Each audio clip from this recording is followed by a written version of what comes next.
इस पर तो फैसला हो चुका था, दोबारा एंटरटेन क्यों किया? क्योंकि चीफ जस्टिस रंजन गोगोई थे, उस पर एक औरत ने विनय भंग का आरोप लगाया, ये वजह थी।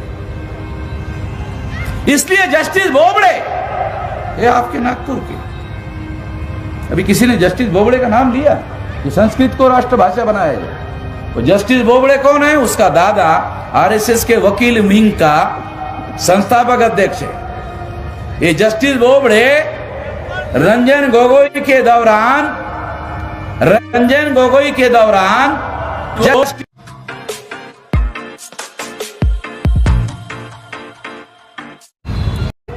एक संवैधानिक प्रश्न निर्माण हुआ, उस पर सुप्रीम कोर्ट ने 24 अप्रैल 2017 को फैसला दे दिया। उसी केस को सुप्रीम कोर्ट में दोबारा लेकर नहीं जाया जा सकता, ऐसा कोई कॉन्स्टिट्यूशनल प्रोविजन नहीं है। इसके बावजूद भी कांग्रेस के लोग बीजेपी को मदद करने के लिए, आरएसएस को मदद करने के लिए केस लेकर गए। तो सुप्रीम कोर्ट के चीफ जस्टिस ने एंटरटेन क्यों किया? ये तो अनकॉन्स्टिट्यूशनल मामला था, इस पर तो फैसला हो चुका था, दोबारा एंटरटेन क्यों किया? क्योंकि चीफ जस्टिस रंजन गोगोई थे, उस पर एक औरत ने विनय भंग का आरोप लगाया, ये वजह थी। इसलिए जस्टिस बोबड़े, ये आपके नागपुर के, अभी किसी ने जस्टिस बोबड़े का नाम लिया कि संस्कृत को राष्ट्रभाषा बनाया जाए। वो जस्टिस बोबड़े कौन है? उसका दादा आरएसएस के वकील विंग का संस्थापक अध्यक्ष है।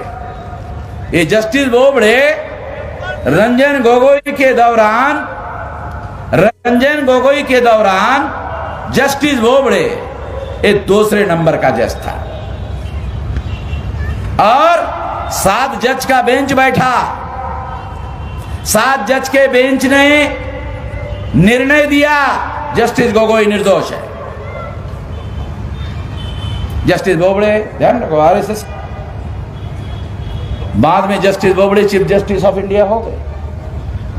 जस्टिस बोबड़े ने ये निर्णय दिया जस्टिस गोगोई निर्दोष है। दूसरा निर्णय दिया, जस्टिस पटनायक को कहा उस औरत की जांच करो जिसने रंजन गोगोई पर आरोप लगाया, जिसने मेरा विनय भंग किया। जस्टिस पटनायक ने उस औरत को भी निर्दोष छोड़ दिया। हैरान करने वाली बात। अगर जस्टिस गोगोई निर्दोष है तो इसका मतलब यह है कि उस औरत ने झूठा आरोप लगाया, और अगर उस औरत ने झूठा आरोप लगाया तो औरत निर्दोष क्यों है? औरत निर्दोष कैसी है? जस्टिस पटनायक ने उसको निर्दोष छोड़ दिया। दुनिया के जुडिशियल हिस्ट्री में आरोप करने वाला भी निर्दोष, आरोपी भी निर्दोष, ऐसा कभी होता नहीं है। हुआ,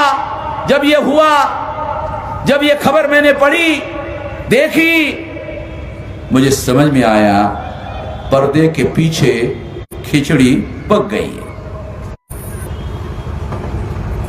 मुझे जल्दी समझ में आया कि इस पर असाधारण निर्णय होने वाला है। 8 अप्रैल 2019 को जस्टिस गोगोई ने निर्णय दिया 50% मिलान नहीं होगा, 1% होगा। यानी ईवीएम में घोटाला होता है, 1% ही मिलान होगा। यह निर्णय देने से क्या हुआ? जो मेरा निर्णय है 24 अप्रैल 2017 का, वो नीचे दबा दिया गया। 1% का ऊपर निर्णय लाया गया ताकि चुनाव आयोग को यह कहने का मौका मिले कि आपके निर्णय के बाद यह निर्णय दिया गया, इसलिए इसको हम फॉलो करेंगे, 1% को फॉलो करेंगे। 2019 के चुनाव में इतना घोटाला हुआ, इतना घोटाला हुआ, इतना घोटाला हुआ। चुनाव आयोग को सब कुछ मालूम था, इसलिए चुनाव आयोग ने 24 सितंबर 2019 को पेपर ट्रेल मशीन का सारा डाटा डिस्ट्रॉय कर दिया। ये सारे डॉक्यूमेंट्री एविडेंस है मेरे पास में। चुनाव आयोग ने लिख कर दिया।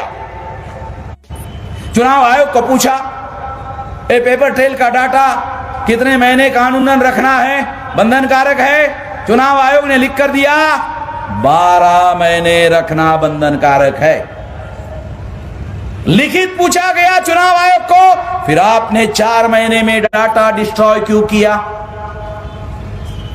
अभी तक चुनाव आयोग ने कोई जवाब नहीं दिया। क्यों जवाब नहीं दिया? क्योंकि पेपर ट्रेल मशीन में 2019 के चुनाव में जो घोटाला हुआ उसके सारे सबूत थे, और चुनाव आयोग को यह डर लग रहा था कि कहीं वामन मेश्राम सुप्रीम कोर्ट में जाकर उस मशीनों को सील लगाने का आदेश ना ले आए, रिकाउंटिंग का ऑर्डर ना ले आए।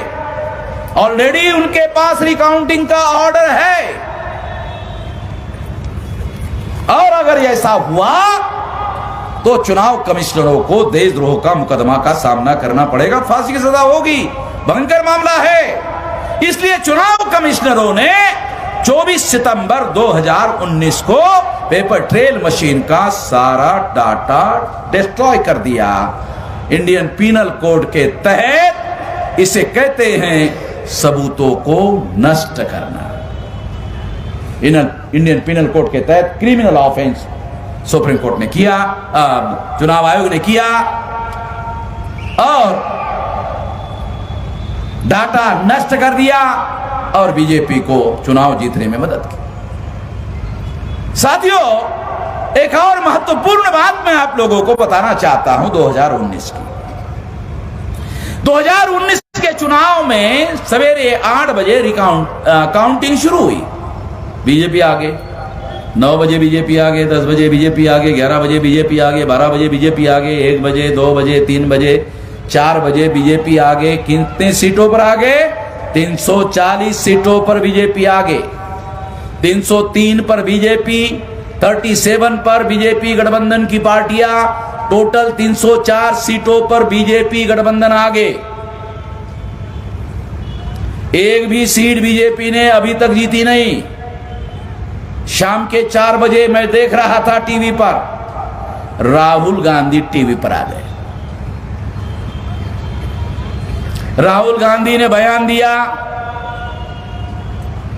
बीजेपी ने चुनाव जीत लिया है, नरेंद्र मोदी को बहुमत मिल गया है, मैं प्रधानमंत्री दोबारा जीतने के लिए उनको शुभेच्छा देता हूं। ऐसा कहकर राहुल गांधी टीवी से गायब हो गए। बस इतना बयान दिया। एक भी सीट 4 बजे बीजेपी ने जीती नहीं थी, केवल रुझान था। अभी भी रिकॉर्ड है।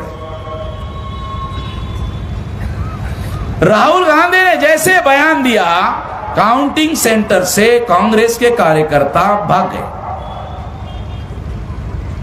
उनको मालूम हो गया राहुल गांधी ने बयान दिया, वो नेशनल प्रेसिडेंट थे कांग्रेस के। तो कांग्रेस के कार्यकर्ताओं ने सोचा अमेरिका काउंटिंग में हाजिर रहने का कोई मतलब है नहीं है। कांग्रेस के कार्यकर्ता काउंटिंग सेंटर से भाग गए। रात के 9 बजे रिजल्ट आ गया। सुप्रीम कोर्ट के आदेश के अनुसार मिलान करने का समय आया। मेन अपोजिशन पार्टी कांग्रेस थी। कांग्रेस का एक भी कार्यकर्ता काउंटिंग सेंटर पर हाजिर नहीं था। मिलान करने के लिए मेन अपोजिशन पार्टी रूल के अनुसार हाजिर होना जरूरी था, वो गैर हाजिर थी। इससे प्रूव होता है कांग्रेस, बीजेपी और चुनाव आयोग तीनों ने मिलकर 2019 के चुनाव का घोटाला संपन्न कराया, प्लान बनाकर करवाया। ये सारा डॉक्यूमेंट्री एविडेंस के आधार पर प्रमाणित किया जा सकता है। और जब ऐसा हुआ, ये 2019 की बात है साथियों, इतना भयंकर मामला आप लोग सुनकर और हैरान हो जाओगे। मेरे पास इतने सारे डाटा के सबूत है। एक बात आपको और बताना